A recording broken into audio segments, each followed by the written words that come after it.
दो बहनों की अनोखी कहानी। पहाड़ों के बीच बसा एक छोटा सा गांव, जहां सर्दी सिर्फ मौसम नहीं होती बल्कि हर साल इंसानों की हिम्मत की परीक्षा लेती है। उस साल सर्दी कुछ ज्यादा ही भयानक थी। बर्फ बिना रुके गिर रही थी। हवा ऐसी चल रही थी जैसे सांसों को जमा देना चाहती हो। इसी गांव में रहती थीं दो बहनें, बड़ी बहन राधिका और छोटी बहन मीरा। दोनों एक ही घर में रहती थीं, लेकिन सोच बिल्कुल अलग थी। राधिका समझदार थी, जिम्मेदार थी। उसके लिए माँ की सुरक्षा सबसे पहले थी। वो मानती थी, अगर घर बचा रहेगा तभी इंसानियत बचेगी। मीरा का दिल बहुत कोमल था। वो मानती थी, अगर आज किसी की जान बची तो भगवान खुद रास्ता निकाल देंगे। उनकी माँ बहुत बीमार थी। घर में लकड़ी कम थी और रातें हर पल ठंडी होती जा रही थीं। एक रात भयानक बर्फीला तूफान आ गया। दरवाजे कांपने लगे, दिए की लौ हिलने लगी। माँ ने कमजोर आवाज में कहा, बेटियों, ठंड बहुत बढ़ रही है। तभी दरवाजे पर जोर की दस्तक हुई।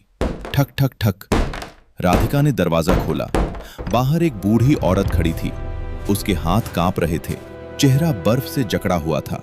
वो बोली, बेटी, एक रात के लिए थोड़ी आग दे दो, नहीं तो मैं यहीं जम जाऊंगी। राधिका का दिल कांप उठा।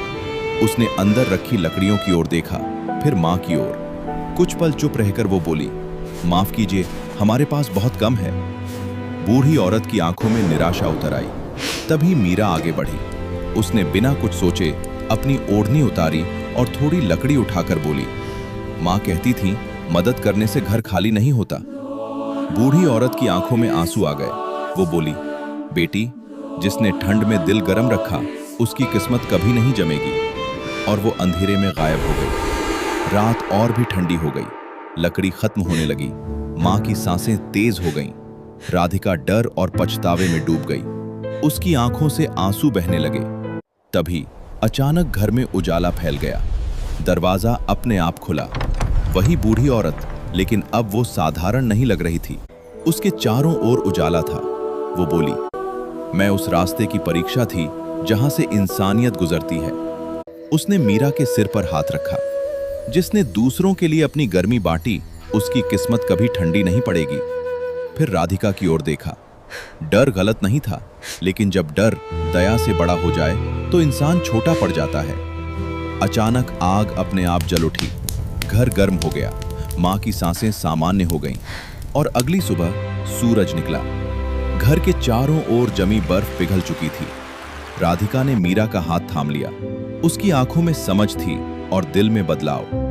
उस दिन के बाद दोनों बहनें बदल गईं। एक ने दया के साथ समझदारी सीखी और दूसरी ने समझदारी के साथ दया। क्योंकि सर्दी शरीर को जमा सकती है, लेकिन स्वार्थ आत्मा को।